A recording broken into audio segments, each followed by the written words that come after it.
କାଉ ଏ ବର୍ଷ ମୋ ଜମିର କାକୁଡି ଚାଷ କେମିତି ହେଇଛି କହ? ବହୁତ ଭଲ ହେଇଛି ଜମିଦାର ବାବୁ। କିନ୍ତୁ କିନ୍ତୁ ପୁଣି କଣ?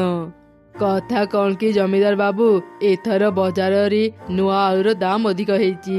ଯୋଉମାନେ ବି ଏ ବର୍ଷ ଆଳୁ ଚାଷ କରିଛନ୍ତି ତାଙ୍କର ଲାଭ ହିଁ ଲାଭ ହେବ। ତୁ କଣ କହୁଛୁ? ତାହେଲେ ତ ଏ ବର୍ଷ କାକୁଡି ଚାଷ କରି ମୋର କ୍ଷତି ହେଲା। ନା ନା, ମୁଁ ସେମିତି ହେବାକୁ ଦେବିନି।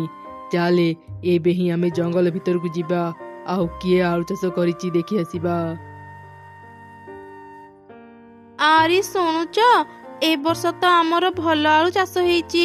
ମୁଁ ଶୁଣିଛି ଏ ବର୍ଷ ବଜାରରେ ନୂଆ ଆଳୁର ଦାମ ବଢି ଯାଇଛି। ତା ମାନେ ଏଥର ଆମର ଭଲ ଲାଭ ହେବ। ହଁ, ତୁ ଠିକ କହିଲୁ। ଏ ବର୍ଷ ଆମର ଭଲ ଲାଭ ହେବ। ଆଚ୍ଛା, ତତେ କଣ ଦରକାର କହ, ମୁଁ ତତେ କିଣିଦେବି। ମୁଁ କଣ କହୁଥିଲି କି, ଆମ ଘରଟି କେତେ ପୁରୁଣା ଦେଖା ଯାଉଛି।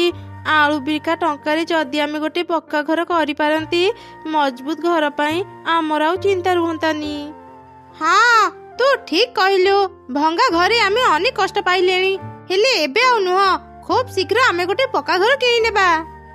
ସେମାନେ ଏପରି କଥା ହେଉଥିଲେ, ଠିକ ସେହି ସମୟରେ ଚିଲ ଆଉ କାଉ ଗୋଟେ ଠେଲା ଗାଡି ଧରି ସେଠାକୁ ଆସିଲେ।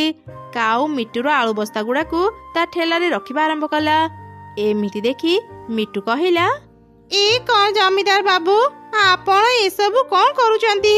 ଠେଲା ଗାଡିରେ ମୋ ଆଳୁ ବସ୍ତା ଗୁଡାକୁ ଏମିତି ନେଉଛନ୍ତି କାହିଁକି?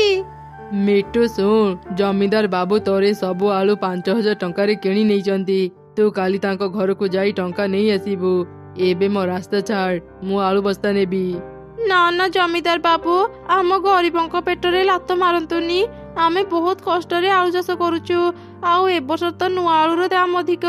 ଆମକୁ ଏତେ କମ ଟଙ୍କା ଦେଇ ଆମର ସବୁ ଆଳୁ ନିଅନ୍ତୁନି। ଚୁପ୍। ଏ ଜଙ୍ଗଲରେ ମୁଁ ଯାହା କୁହେ ତାହା ହୁଏ।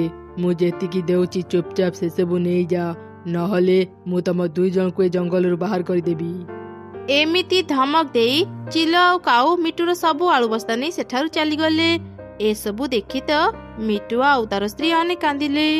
ଆରେ ଆରେ, କଣ ହେଇଗଲା? ଆମେ ଏତେ ପରିଶ୍ରମ କରି ଆଳୁ ଚାଷ କରିଥିଲେ, ହେଲେ ଦୁଷ୍ଟ ଜମିଦାର ସବୁ ନେଇଗଲା। ଏବେ ଆମ ଘର କେମିତି ଚଳିବ? ଆଉ କାନ୍ଦନି, ଚାଲ ଆମେ ଚଢେଇ ପାଖକୁ ଯିବା। ସେ ଆମକୁ ନିଶ୍ଚୟ କିଛି ଉପାୟ କହିଦେବ। ତାପରେ ସେମାନେ ଚଢେଇ ପାଖକୁ ଗଲେ, ଆଉ ତାକୁ ଦୁଷ୍ଟ ଜମିଦାରର ସବୁ ଘଟଣା କହିଲେ। ତମେ ମାନେ ଚିନ୍ତା କରନି, ସେ ଦୁଷ୍ଟ ଜମିଦାରକୁ ଆମେ ଉଚିତ ଶିକ୍ଷା ଦେବା। ସେ ଗରିବଙ୍କ ଉପରେ ଅନେକ ଅତ୍ୟାଚାର କରିସାରିଲାଣି।